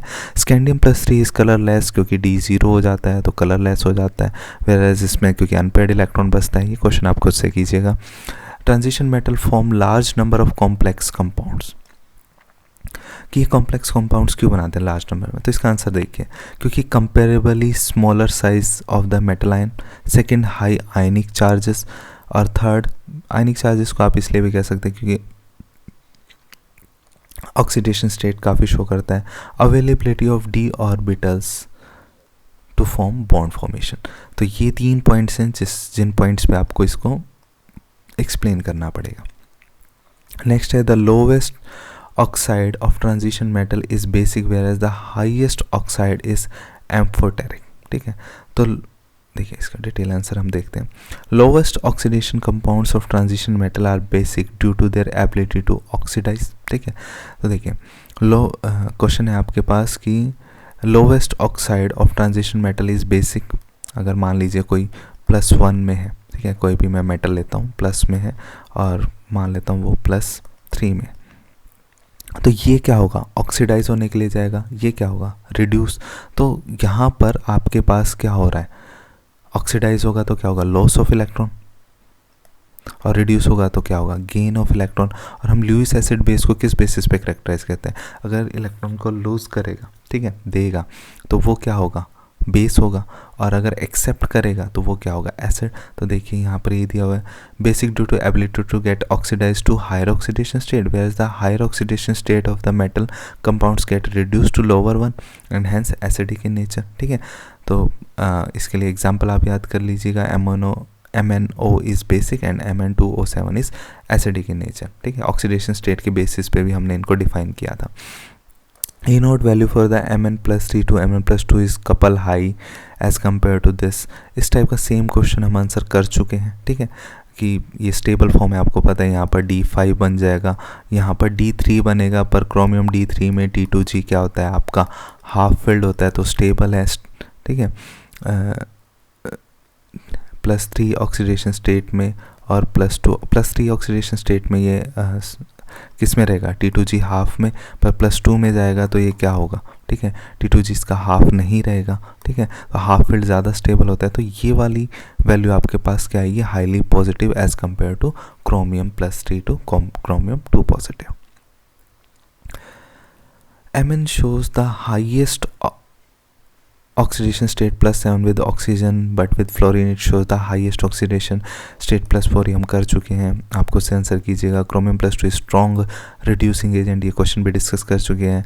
क्रोमियम +2 सॉल्ट्स आर कलर्ड, क्योंकि D9 है, अनपेड इलेक्ट्रॉन है, पर इसके अंदर D10 है, तो कलर लेस होगा, कम्प्लीटली फिल्ड है।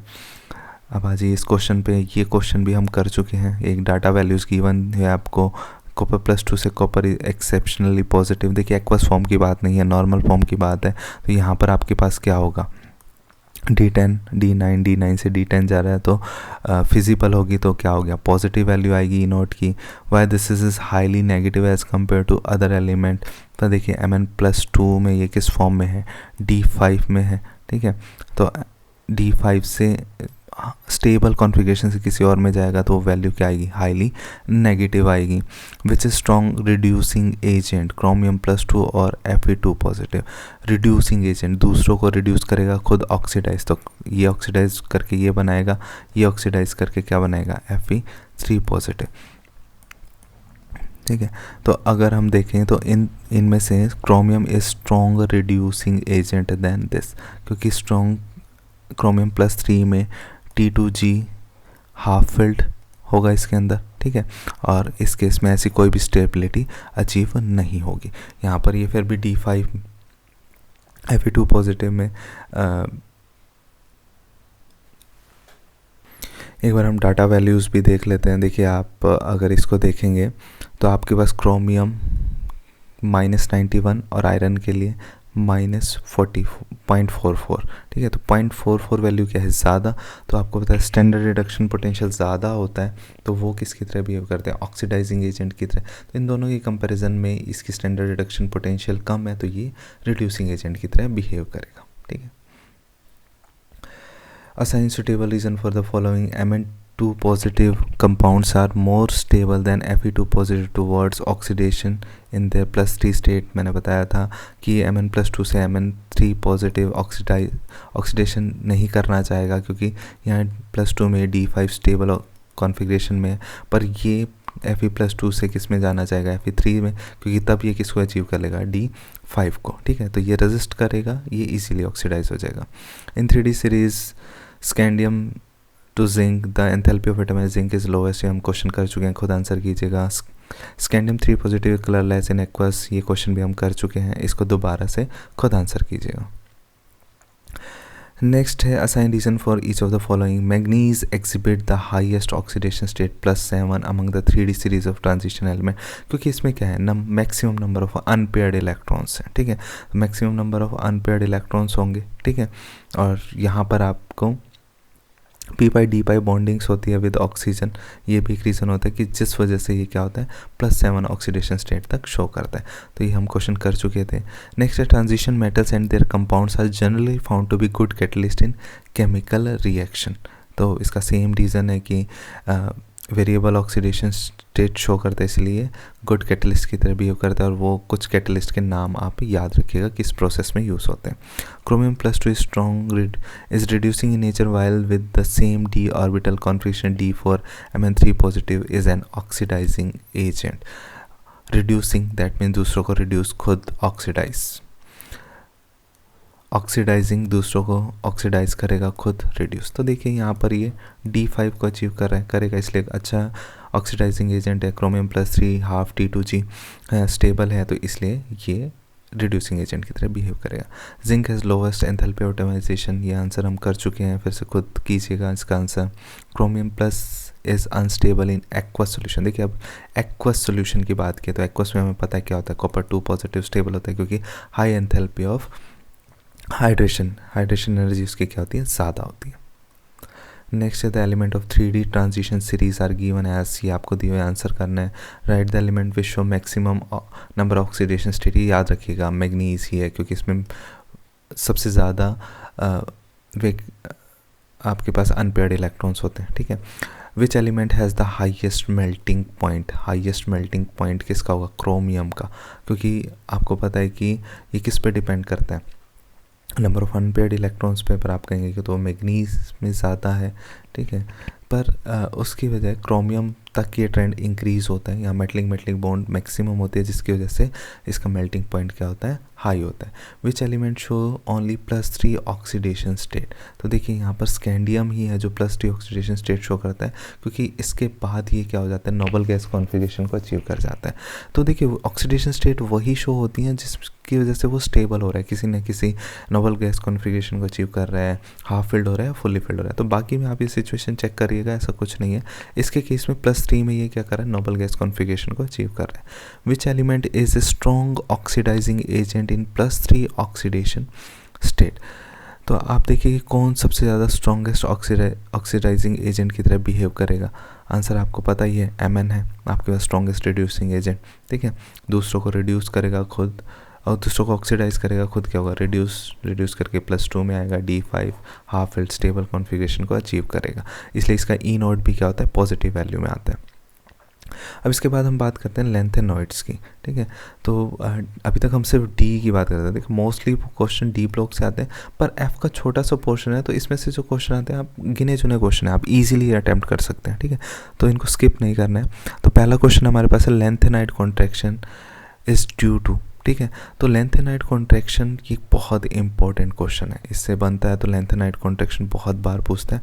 और दूसरा क्वेश्चन पूछता है इसके कॉन्सिक्वेंसेस, तो अभी मैं लेंथेनाइड कॉन्ट्रैक्शन को यहाँ डिटेल में ही एक्सप्लेन करूँगा, तो यहीं समझ लीजिएगा, बार बार रिपीट होगा तब मैं नहीं बताऊँगा इस क्वेश्चन को। तो लेंथेनाइड कॉन्ट्रैक्शन पहले हम कॉन्सेप्ट पढ़ लेते हैं, फिर इसका आंसर करेंगे। तो आपको बताया as we along the lanthanide series the nuclear charge increases by 1 unit at each successive element. देखिए क्या हो रहा है, ये न्यूक्लियस है, मान लीजिए ये आपका लेंथेनाइड्स में आपके एफ आना शुरू हो जाता है, तो लेंथेनाइड्स में आपके पास क्या है 4f, एक्टेनोइड्स में आपके पास 5f। तो अब इलेक्ट्रॉन्स एफ में फिल हो रहे हैं, लास्ट इलेक्ट्रॉन जा रहा है एफ में, तो न्यूक्लियर चार्ज क्या होना चाहिए, इंक्रीज, ठीक है, वो तो हो ही रहा है, पर साथ के साथ क्या है कि ये 4f वाले हैं, इनका शील्डिंग इफेक्ट क्या है, पुअर है। शील्डिंग इफेक्ट हमने बात की थी कि ये इससे बाहर वाले जो सबशेल्स हैं उनके लिए शील्ड की तरह काम नहीं करता, बल्कि इसकी शेप की वजह से, इरेगुलरिटी शेप, काफ़ी डिफ्यूज शेप होती है, तो इनका स्क्रीनिंग इफेक्ट क्या होता है, पुअर होता है, जिसकी वजह से न्यूक्लियस का आउटर इलेक्ट्रॉन्स पे, आउटर शेल्स जो हैं उन पे भी कमांड बढ़ जाता है और ये उन्हें अपनी तरफ अट्रैक्ट करता है, जिसकी वजह से क्या होती है, कॉन्ट्रैक्शंस होती है, ठीक है। ये तो मैंने आपको लेमन लैंग्वेज में समझा दिया, अब थोड़ा देखते हैं। The new electron is added into the same subshell, ठीक है, किस में ऐड हो रहा है, 4f में। As a result attraction of the electron by the nucleus increases, ठीक है, ऑब्वियस ही बात है। This tend to decrease the size, ये बेसिकली सभी में ही होता है, पर ये बहुत ज़्यादा क्यों हो रहा है, क्योंकि देखिए 4f के बाद क्या है, d है आपका और s है, तो ये जो बाहर वाली सबशेल है उसके अंदर तो 4f है, ठीक है, तो ये शील्ड करना चाहिए था इन्हें, पर ये शील्ड नहीं कर पाता, पुअर शील्डिंग है, तो इन पे भी इसका फोर्स बढ़ जाता है, ठीक है, न्यूक्लियर इफेक्ट बढ़ जाता है, जिसकी वजह से कॉन्ट्रैक्शन होती है। As the new electron is added into the f subshell there is imperfect shielding, ठीक है, यहाँ पर क्या होती है आपकी इम्परफेक्ट शील्डिंग होती है due to the shape of these f orbital, इनकी शेप की वजह से होता है ऐसा। The imperfect shielding is unable to counter balance the effect of increase in nuclear charge. So overall आपके पास क्या होती है, एक लेंथेनाइड कॉन्ट्रैक्शन होती है। तो यहाँ पर आंसर देखा, एटॉमिक नंबर नहीं है, शील्डिंग बाय 4f नहीं, शील्डिंग नहीं, शील्डिंग तो पुअर होती है, ठीक है, तो ये ट्रैप था इसके अंदर, ये अगर आप देखें तो बच्चे एकदम से देखेंगे ऐसा सुना हुआ लगेगा और इसको टिक करेंगे। तो यहाँ पर जो रीज़न होगा वो आपका क्या होगा, effective nuclear charge, poor shielding की वजह से इफेक्टिव न्यूक्लियर चार्ज क्या हो जाएगा, इंक्रीज, और उसी की वजह से क्या होगा, contraction. The most common and stable oxidation state of A lanthanide is, तो लेंथेनाइड्स की most common stable oxidation state क्या होती है, +3, ये आप इसको याद रखेंगे क्योंकि मोस्टली इनमें +3 ही शो करते हैं, क्योंकि +3 करने के बाद कोई हाफ फिल्ड, कोई किसी ना किसी भी स्टेबल ऑक्सीडेशन स्टेट को अचीव कर लेते हैं maximum. All the lanthanide show +3 as the common oxidation state, yet cerium has show +4 oxidation state. Cerium ऐसा क्यों करता है, तो इलेक्ट्रॉनिक कॉन्फ़िगरेशन. तो आपको लैंथेनाइड्स और एक्टिनॉइड्स की इलेक्ट्रॉनिक कॉन्फ़िगरेशन भी पता होना ज़रूरी है. ठीक है, देखिए इलेक्ट्रॉनिक कॉन्फ़िगरेशन पता होगी तो ईजी होगा. आप सारे याद नहीं कर सकते तो जो क्वेश्चन एटलीस्ट प्रीवियसली आए उनकी इलेक्ट्रॉनिक कॉन्फ़िगरेशन आप ज़रूर देख लें, क्योंकि यही क्वेश्चन बनेंगे.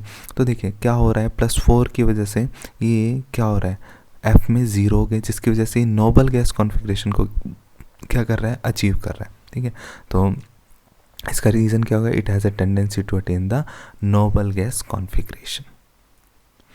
नेक्स्ट है, give the reason of the following. EU2 positive is a stronger reducing agent. देखो रिड्यूसिंग एजेंट है, दूसरों को रिड्यूस करेगा, खुद क्या होगा, ऑक्सीडाइज. और आपको पता है लैंथेनाइड्स क्या होते हैं, उनमें कौन सी ऑक्सीडेशन स्टेट स्टेबल है, +3. तो +2 से +3 स्टेबल में जा रहा है, तो किसकी तरह बिहेव करेगा, रिड्यूसिंग एजेंट की तरह. जिरकोनियम और hafnium have almost similar atomic radius. देखिए इसका रीज़न वही निकल के आएगा आपके पास, क्या, लेंथेनाइड कॉन्ट्रैक्शन, क्योंकि कॉन्ट्रैक्शन की वजह से क्या हो रहा है, सबकी एटॉमिक रेडियस क्या हो गई है, सिमिलर हो गई है. Name A member of the lanthanide series which is known for the +2. Maximum क्या होती है, +3 +2 ऑक्सीडेशन स्टेट. तो यानी कि क्या होगा, कोई ना कोई स्टेबल फॉर्म बना रहा होगा +2 में जाके. तो इसका आंसर आप याद रखेंगे, वो क्या है, यूरोपियम. ठीक है, क्योंकि इसके अंदर हाफ फिल्ड हो जाता है आपका. ज़ेनॉन हुआ 4F7 और आपका क्या हो जाता है, ये हाफ फिल्ड कॉन्फ़िगरेशन को अचीव कर लेता है +2 ऑक्सीडेशन स्टेट में. ठीक है, name the member of the lanthanide series which is well known to exhibit +4 oxidation state. तो उसका भी एग्जांपल आप याद रखेंगे, कौन कौन से, सीरियम, प्रेसोडायमियम, टर्बियम, डायस्पोरियम. तो ये सभी के सभी क्या हैं, आपके +4 ऑक्सीडेशन स्टेट में स्टेबल है. What are the different oxidation state exhibit by the lanthanide. तो देखिए हमने यही क्वेश्चन ट्रांजिशन में भी किया था. उसका रीज़न होता है हमेशा क्या, या तो F0 हो रहा होगा, F7 हो रहा होगा, F14 हो रहा होगा, या तो नोबल गैस कॉन्फ़िगरेशन को अचीव कर रहा होगा, या हाफ फिल्ड हो रहा होगा, या फुल्ली फिल्ड. तो ये कुछ एग्जाम्पल हैं जो आपके रिपीटेडली पूछे गए, नहीं याद कर लीजिए. सीरियम 4 पॉजिटिव में F0 करता है, इसलिए ये +4 ऑक्सीडेशन स्टोर करता है. ये +2 करता है क्योंकि इससे 4F7 में कन्वर्ट हो जाता है. ठीक है, और ये Tb+4 इसमें भी नोबल गैस ये हाफ फिल्ड हो जाता है, और यटरबियम में ये फुल्ली फिल्ड कॉन्फ़िगरेशन को अचीव कर लेता है. Right any 2 consequences of lanthanide contraction. तो लेंथेनाइड कॉन्ट्रैक्शन होती क्या है वो हमने देख लिया था. अब इसके कॉन्सिक्वेंसेज पे देखेंगे, आप पढ़ लीजिएगा. अब बात करते हैं कॉन्सिक्वेंसेज. इसकी वजह से क्या होता है, atomic radius of second and third transition series वो क्या हो जाती है, ऑलमोस्ट आइडेंटिकल हो जाती है उनकी एटॉमिक रेडियस. उसकी वजह से क्या होता है, as a result they occur in nature together and their separation from the mixture is different. काफ़ी डिफ़िकल्ट हो जाता है उनका सेपरेशन. देखिए कि ऐसा है, बिल्कुल सेम इसके जैसा ही है, इसकी वजह से एटॉमिक रेडियस सेम है, तो इनकी केमिकल प्रॉपर्टीज़ भी समवट सिमिलर हो जाती है. तो इनको एक्सट्रैक्ट आउट, सेपरेट करना मुश्किल हो जाता है. तो ये कॉन्सिक्वेंसेज है किसका, लेंथेनाइड कॉन्ट्रैक्शन का. सेकेंड है, the small difference in atomic radius of lanthanide is responsible for difference in their basic properties. तो इनकी कुछ जो बेसिक प्रॉपर्टीज़ है इस लेंथेनाइड कॉन्ट्रैक्शन की वजह से वो भी, उनमें भी क्या हो जाता है, रीजनेबल फॉर, वो रीज़न है किसके लिए, इनकी डिफरेंट प्रॉपर्टी के लिए. ठीक है, नेक्स्ट हम बात करते हैं, name the element of 3D series which exhibit the largest number of oxidation state. ये 3D वाला ये आपका डी ब्लॉक का ही है. ठीक है, ये हम कर चुके हैं, MN इसका आंसर है. ठीक है, तो यहाँ पर कुछ क्वेश्चन आपको मिक्स मिलेंगे, डी के और कुछ F के. नेक्स्ट ट्रांजिशन एलिमेंट्स है हाई एंथैल्पी ऑफ एटमाइजेशन, ये हम पहले कर चुके हैं. अब ये क्वेश्चन देखते हैं, separation of mixture of lanthanide element is difficult. ये डिफ़िकल्ट क्यों हो रहा है, देखिए हमने अभी बात किया था कि लेंथेनाइड कॉन्ट्रैक्शन की वजह से इनकी एटॉमिक रेडियस क्या होगी, सिमिलर.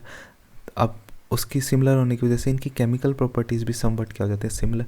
तो इनको मैकेनिकल सेपरेशन और केमिकल सेपरेशन करना मुश्किल हो जाता है, तो ये इसीलिए डिफ़िकल्ट है. ठीक है, ये कॉपर, ये value for copper is positive, ये हम कर चुके हैं. देखो ये नॉन एक्वस की बात है, तो कॉपर +2 से किस में जा रहा है, कॉपर में. ठीक है, तो यहाँ पर आपके पास D9 है, यहाँ पर आपका D10 है, तो ये स्टेबल है, स्टेबल की तरफ जाएगा तो फिजिबिलिटी बढ़ेगी, तो वैल्यू कैसे आएगी, पॉजिटिव. ये हम पहले कर चुके हैं. ठीक है, अब बात करते हैं which is the most common oxidation state in lanthanides. आप कर चुके हो +3 ऑक्सीडेशन स्टेट क्या होती है, सबसे ज़्यादा common positive stable common oxidation state है। Why is there is a gradual decrease in the atomic size of transition element in series with increase in atomic number? देखिए ऐसा क्यों होता है।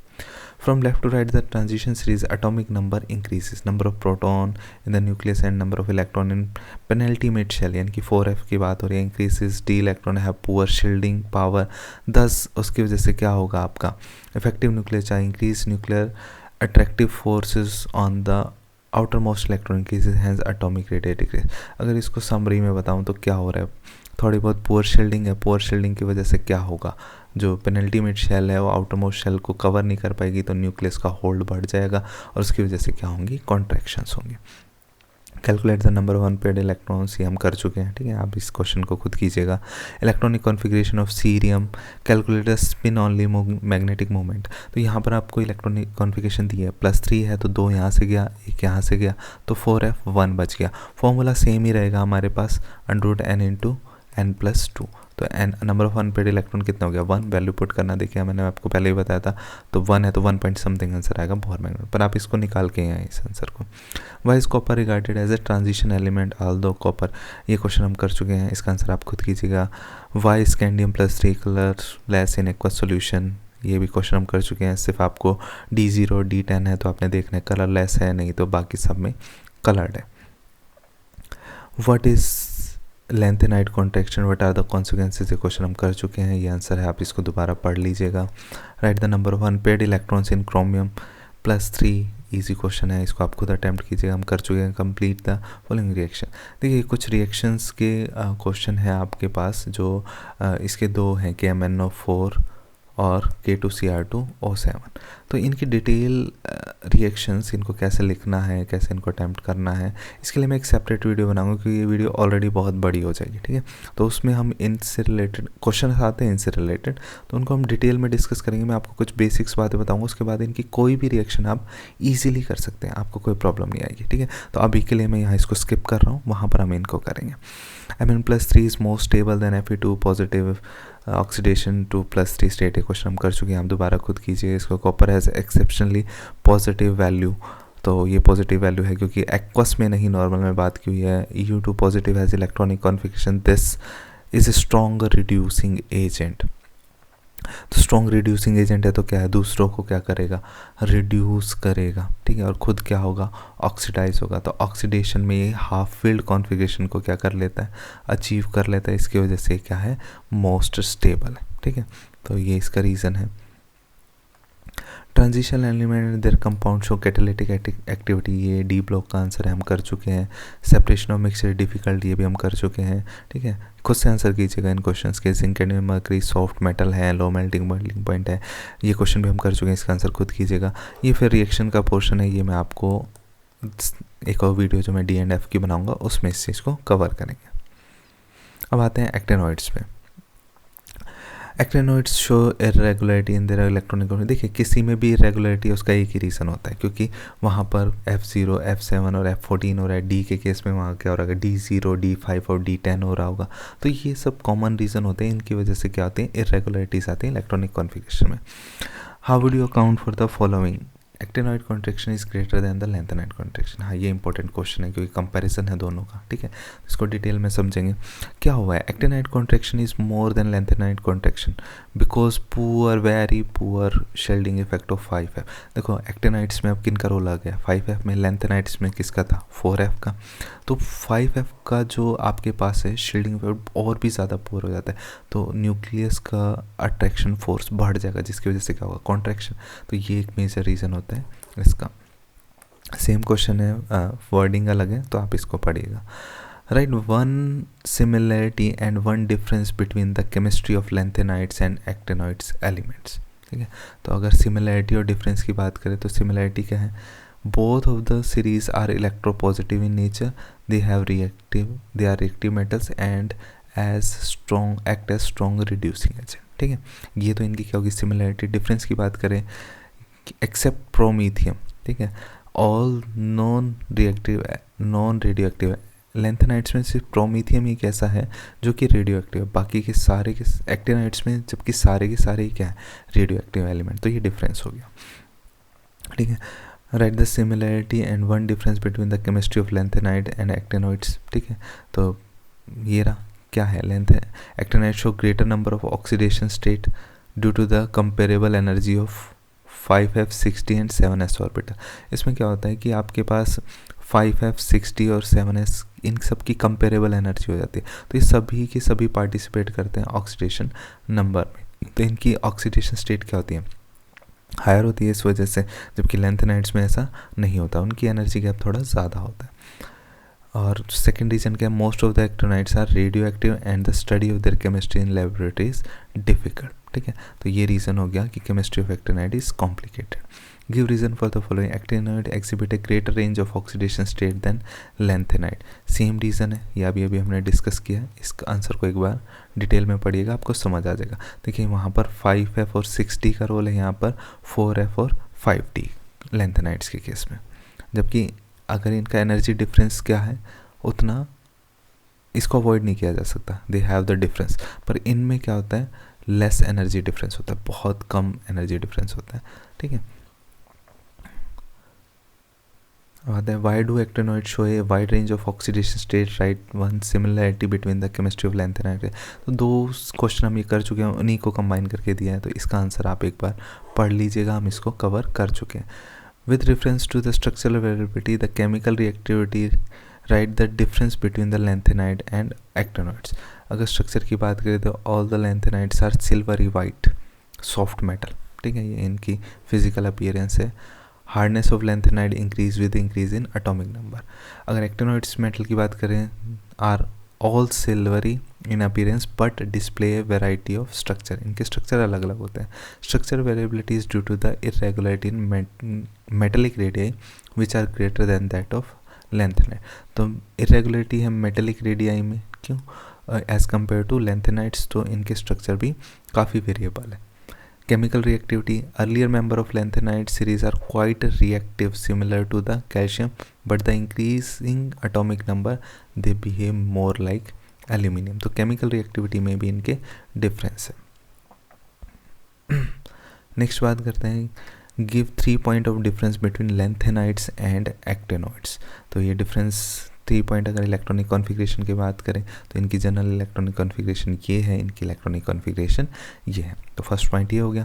सेकंड है ऑक्सीडेशन स्टेट, वो हायर ऑक्सीडेशन स्टेट भी show करते हैं, क्योंकि वहाँ पर क्या है, एनर्जी गैप्स कम है, 5f and 6d का, तो ज़्यादा हायर ऑक्सीडेशन स्टेट शो करते हैं, और यहाँ पर एनर्जी गैप उतना कम नहीं है, कम मैटर कर रहा है, तो इस वजह से इतनी ज़्यादा हायर ऑक्सीडेशन स्टेट शो नहीं कर पाते। तीसरा है केमिकल रिएक्टिविटी, तो क्या है, first few member of lanthanides are quite reactive almost like calcium, whereas actinoids are highly reactive metal, especially in their finally divided state, ठीक है। तो lanthanide reacts with dilute acid to liberate hydrogen gas, whereas actinoids react with boiling water to give a mixture of oxide and hydrate। तो ये इनकी chemical properties हैं जो ये show करते हैं। तो ये केमिकल रिएक्टिविटी का पोर्शन आप थोड़ा सा इस आंसर को एक दो बार पढ़िएगा, आपको याद हो जाएगा, ठीक है। तो what are the general electronic configuration of lanthanides, तो ये इनकी जनरल इलेक्ट्रॉनिक कॉन्फ़िगरेशन है। 4f, एक 1 भी हो सकते हैं, 1 से लेकर 14 तक है। d या तो 0 होता है या 1 होता है, और 6x हमेशा, s हमेशा इसके अंदर 2 होते हैं, ठीक है। तो ये इसके हो गया। What are the common oxidation state of cerium, तो सीरियम की ऑक्सीडेशन स्टेट आप याद रखिएगा, +3 भी होती है और +4 भी होती है, ठीक है। Why do actinoid show a wide range of oxidation state, ये क्वेश्चन हम कवर कर चुके हैं, तो आप खुद से आंसर कीजिएगा। तो अगर हम समराइज़ करूँ इस पूरे लेक्चर को, तो हमने क्वेश्चन की बेसिस पे इनको कवर किया, ठीक है। आपने ये क्वेश्चंस देखे, वेरिएबल थे, काफ़ी रिपीटिशंस भी थी, जहाँ रिपीटिशन है वहाँ आपको खुद आंसर करने हैं अपने आप से। तो ये वीडियो लेंथ लंबी ज़रूर हुई है आपके लिए, है ना, पर यहाँ से आपके मैक्सिमम सारे क्वेश्चन कवर हो गए, ठीक है। तो आप इनको डिटेल में पढ़िएगा, आपके बोर्ड के एग्ज़ाम्स आने वाले हैं, तो रिवीजन भी है आपका, जो बच्चे पढ़ चुके हैं उनके लिए ये रिवीजन है, तो उन्हें ज़्यादा टाइम नहीं लगेगा, ठीक है। जो इस चैप्टर को छोड़ने वाले थे वो एक बार इस वीडियो में अगर आप देखा है आपने, तो ये क्वेश्चन अगर आप कवर कर लेते हैं तो आपका क्वेश्चन इससे बाहर नहीं जाएगा, ठीक है। तो इसी के साथ अगर आपको ये वीडियो अच्छी लगी हो तो शेयर कीजिएगा, कमेंट्स कीजिएगा अगर आपके कोई कॉन्सेप्चुअल डाउट है या आपको कहीं लगता है कि थोड़ा जल्दी पढ़ाने के चक्कर में अगर कोई कॉन्सेप्ट छूट गया है तो आप मुझे कमेंट सेक्शन में बताइएगा। I will try to rectify that doubts. Okay, so इसी के साथ all the best to all of you. ठीक है, थैंक यू।